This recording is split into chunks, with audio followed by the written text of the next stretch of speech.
Rivalry is common in all sports and can be between teams, players, coaches, or even geographical areas.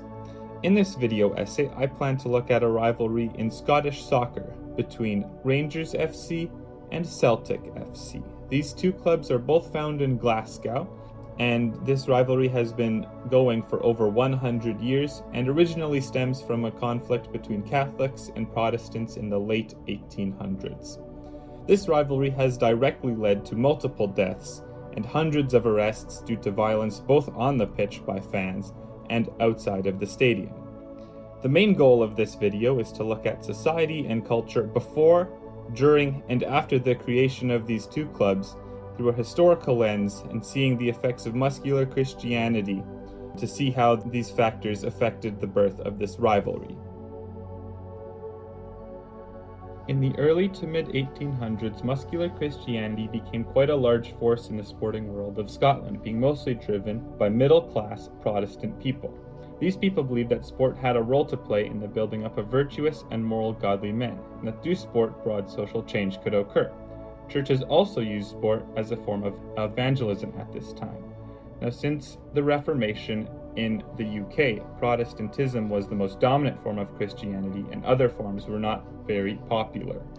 This laid the groundwork for the inclusion of more radical Christian ideas and religion-associated ideas such as politics into the sporting world, as we'll see during the development of these two clubs. This all changed with the immigration of poor Irish people to Scotland due to the potato famine in Ireland. This led to a significant proportion of the Scottish population being poor, Irish, and Catholic immigrants. At this time, large cities were also forming, such as Glasgow, with distinct boroughs. Unfortunately, as is common with immigrants, this led to negative stereotypes being developed and discrimination by the Scottish people. They prevented immigrants from working and thus limiting their social mobility, resulting in just poor Irish people. The immigrants were also not allowed to participate in sports with native-born Scots. This led to resentment between the two groups. By the end of the 1800s, sport began to modernize and led to the creation of many footballing clubs where communities could go and cheer on their local teams. This was done to provide positive outlets for the community, along with unifying many of the sports played around the region. This led to leagues being set up and competition between previously isolated groups. This was also seen as good training for battle, and spectators saw athletes as fit to defend their country in their playing.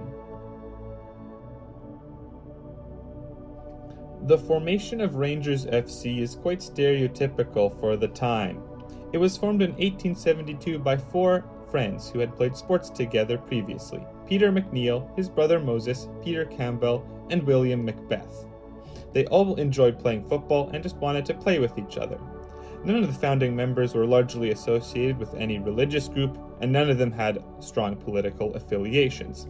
They just wanted to play football because they liked the sport. The formation of Celtic is quite different compared to Rangers. It was formed in 1887 by Brother Walfrid, a Morris priest, and it was formed as a way to fundraise for his soup kitchen-style program for feeding impoverished children in Glasgow. The Morrists were focused on education and betterment of children. And similar to muscular Christianity, Brother Walfrid saw sport as a way to better the community through the instillment of moral and positive values. At this time, anti-Catholic and anti-Irish sentiments were quite ingrained into much of Scottish society, and Brother Walfrid saw this team as a way to represent the Irish Catholic people in the Scottish sporting world.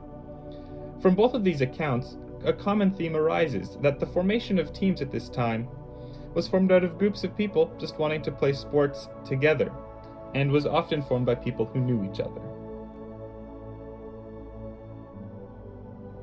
After their creation, both teams were a part of the Scottish FA and played each other quite often, and eventually social divisions were used to drum up interest in these games.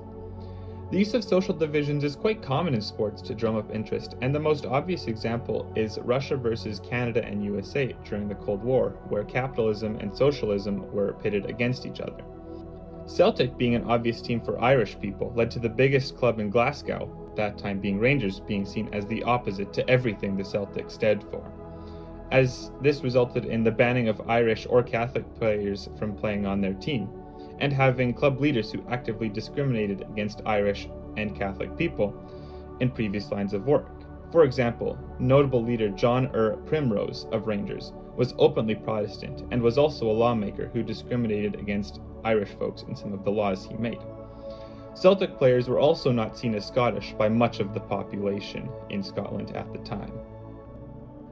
It is quite possible that the popularity of muscular Christianity not that long before the creation of these clubs drove a mindset that led to increased violence between the two teams.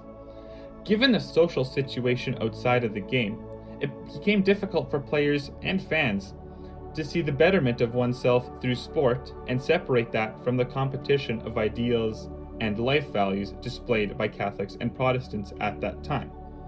This resulted in people seeing sport not as a betterment of oneself, but more as a war of ideas, and this lasted for many years and through much of the 20th century. In the 21st century, there has been a general decline in the hostility between the two groups. This is most likely due to Irish values and Catholic values being more integrated into what Scotland's values are today, and also people getting out of their comfort zone and getting to know new people, which has destroyed preconceived notions and stereotypes that were harming this relationship.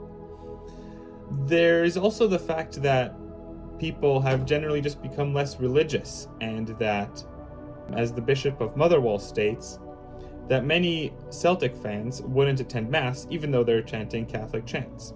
This is also true for Rangers, as many of the previously malicious chants that were attacking the Catholic and Irish people are just club traditions without any of the initial intent behind the chants. Overall, it is quite clear to see that society and culture, both before, during, and after the creation of these two clubs, led to the creation of this bitter rivalry, and that multiple factors, such as the popularity of muscular Christianity, along with just social divisions between the two groups of people, led to violent rivalry. This story also shows that the best way to break down this rivalry is to get to know people on the other side, and that by doing this, we're able to learn more and broaden our horizons and reduce the violence in the world.